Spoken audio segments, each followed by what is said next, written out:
Hello, everyone, and welcome back. As Jarl said, my name is Ann Derryberry. Today, we're here to talk about meeting the needs of job seekers with digital badges. And now we will turn to our final presenter.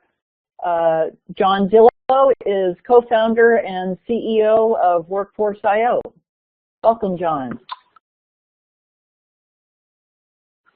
Thank you, Ann. So, just giving a real quick intro. Workforce.io, as you can see, everybody has to start their career with their first job. Mine was working construction for my dad many, many years ago. But I learned some skills back then that I've transferred to the work that I do now as a co-founder and CEO of a startup company. So, as you can see, there's lots of skills that you carry with you in life that are going to help you in your career. We set out to try and create a platform. I saw somebody on the chat talk about the reliance of technology. One of the phrases we use at Workforce.io all the time is we're trying to put the human element back into human resources. As you can imagine, a lot of what goes on for many of us as we've applied for jobs is you send in a resume or a cover letter, you fill out an application at a kiosk, and you're relying on those skills that you put on that piece of paper to tell your story. And what we're finding out more and more is that doesn't really help us. One of the things you should know about Workforce.io is what you're seeing on the screen right now is a screenshot of our landing page, our current landing page, where we're actually in really deep, immersed development of Workforce.io 2.0, just to actually bring badges and our working badges more to the forefront. So, what are we doing? What we're actually doing is we're trying to take entry-level employment and make entry-level employment a little more demystified for everybody in the workplace. Not only the job seekers, but also those who are actually the employers. A lot of times employers think they know what they're looking for. They put it in a job description. They put it on a job posting, but they don't really know what they're actually looking for. And what we found is that we really have a need to look at jobs in multiple levels. First, as you can see, there's Mozilla Open Badges. We utilize that format as a way for us to actually show the skills that are needed by a specific employer. So it's that open feeling. But we're also dealing with restricted badges. We put CPR up here as an example. That's something that there is a group out there who's actually giving a certified credential for CPR to an employee candidate, someone who's looking for a job maybe related to CPR. And what we realized in our work with employers is that these things really need to be in coexistence. They can't be competing against each other. One doesn't replace the other. They're both actually needed. We'll give you some examples, but the picture on this slide is actually from a manufacturing facility where there are open badges, so an open in the essence that they want to create them, versus some others that would be restricted badges because you really need to actually get a certified credential issued by an accrediting body. And I know that we've talked about accreditation in a prior MOOC, I think it was a couple of weeks back.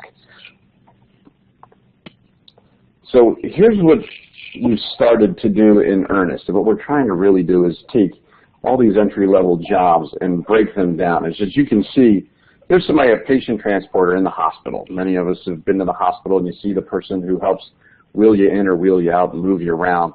Well, what we've actually done with the healthcare industry is start to say, let's look at what are the 3, 4, 5 badges at the most that job requires, that job entails.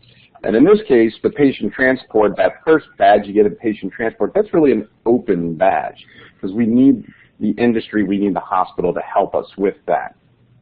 Infectious control, what we've learned is that, well, this is something that actually could be open and restricted because maybe there's an accredited body that's out there giving these things, these badges, these certifications, and that's something you need to get. But also the hospital wants to have some play in it.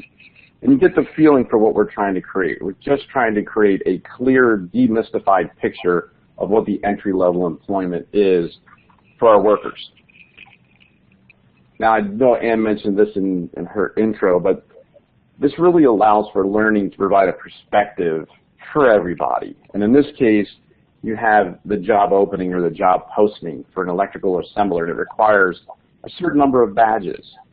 the employer can see that the job seeker, in this case Timothy Chase, he has 3 of the badges that he's looking for, but not all of them. So he's a good fit, not a strong fit, but he's a good fit for what's to come. But then it also allows Timothy the ability to connect with a trainer in the field who can help to acquire those other badges, thus making a better fit for the job seeker and the employer, and hopefully in the end that makes for a happier worker, more productive worker, better workforce, period. This is just a quick slide to show you what we've heard from employers. This is kind of what they're dealing with every day. You know, we all hear about the skills gap. This isn't just happening in entry-level employment. We're hearing about this from community colleges and 4-year schools where students are coming in not quite prepared, not skilled up enough to take on the rigor of the major they've selected.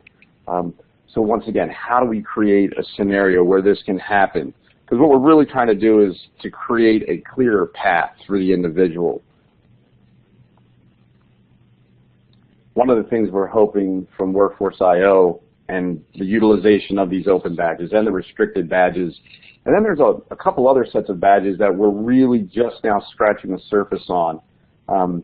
They're kind of essential skills is what we like to call them. How do you create a badge? And once again, I saw some conversation earlier in the chat about, you know, who gives the badge? Who signs off on it? Well, one of the things we're starting to say is something we hear from a lot of folks is in the essential skills world, how do you create a badge for someone who's punctual, somebody who works cooperatively, somebody who communicates effectively on the job, or just does a good job? Who becomes the person who signs off on that badge?